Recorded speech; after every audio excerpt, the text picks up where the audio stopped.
E aí, galera, beleza? Como vai? Estão estudando bastante?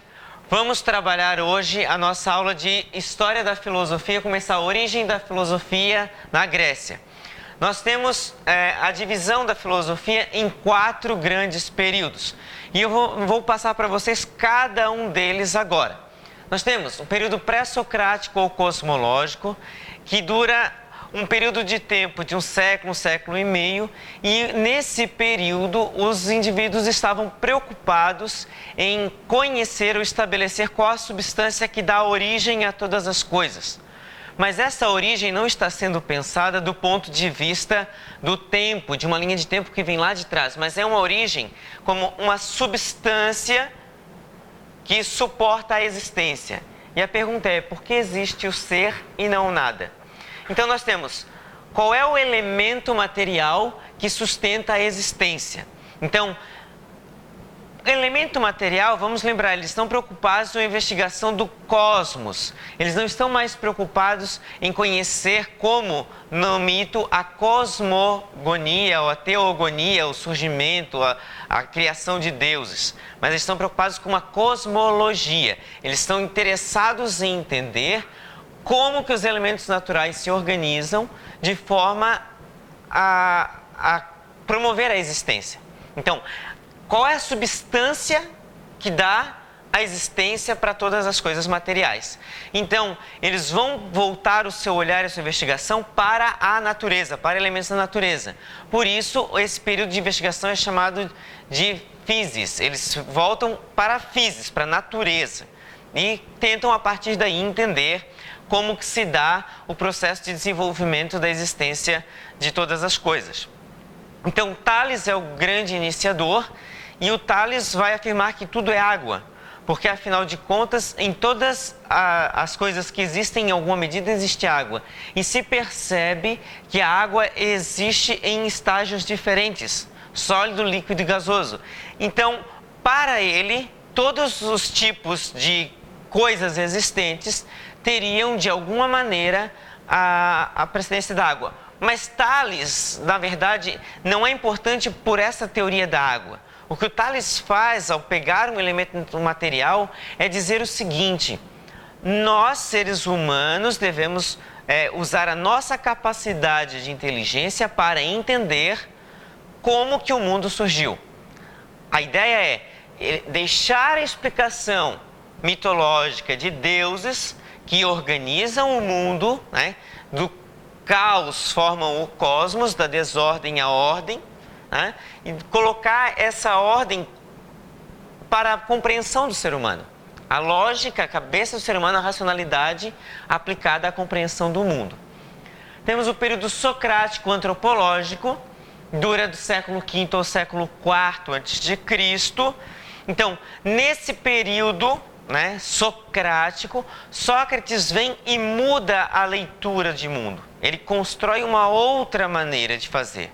Ele está preocupado com entender quem é o homem. Isso surge do nada, o Sócrates inventa? Não, ele não inventa. Ele vai no pórtico do templo de Apolo, na cidade de Delfos, está escrito: conhece-te a ti mesmo. O que é esse conhece-te a ti mesmo? É o sujeito entender o limite da própria ignorância. O conhece a ti mesmo vai dizer ao sujeito basicamente o seguinte: antes de querer convencer os outros de alguma verdade, tente compreender o limite da tua ignorância. Basicamente, isso está colocando o sujeito numa certa direção, que é a direção de pensar a sua existência, ou se de fato ele sabe alguma coisa. Então, o Sócrates vai pensar que quem conhece a verdade, ou o bem, por extensão, vai agir bem. Então, para ele só existe um bem e um mal. O bem é o conhecimento e o mal é a ignorância. O que temos posto aqui é um deslocamento da filosofia, daquilo que era basicamente a investigação da physis, da natureza, para o estudo, a preocupação com o anthropos, o ser humano. Então, que é o homem? Que coisa é o homem? Que sentido tem esse homem? Por que essa existência dele? O período sistemático é chamado assim basicamente porque foi nesse período que se sistematizou todo o conhecimento que existia até então. E o grande responsável por isso foi Aristóteles. Aristóteles pegou todos os saberes conhecidos da época, reuniu, classificou, organizou e chamou toda essa gama de conhecimentos de filosofia. Então, dizia que cada ciência tem o seu método próprio, tem o seu jeito de se chegar às verdades, mas ele chamou tudo de filosofia. Foi essa maneira que ele encontrou de organizar. Então, todo o saber que se tinha até aquele momento, o Aristóteles conseguiu condensar num certo grupo classificatório, e em grupos classificatórios, e dizer que aquilo era filosofia. Como que funciona? Como que ele vai organizar, como que ele vai conhecer, como que ele vai fazer? A lógica. A lógica é a ferramenta que se preocupa com a busca do conhecimento. E vejam, na classificação deles de conhecimentos, a lógica não entra. Porque a lógica é apenas ferramenta, ela não tem um conteúdo.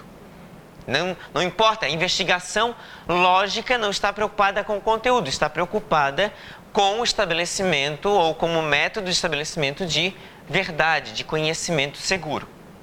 Então, esse é o papel desempenhado por Aristóteles, e depois ele desenvolve a lógica. Mais tarde ela se torna uma disciplina filosófica que até hoje é muito estudada, é uma área específica da filosofia, mas só para dizer que nem sempre foi assim.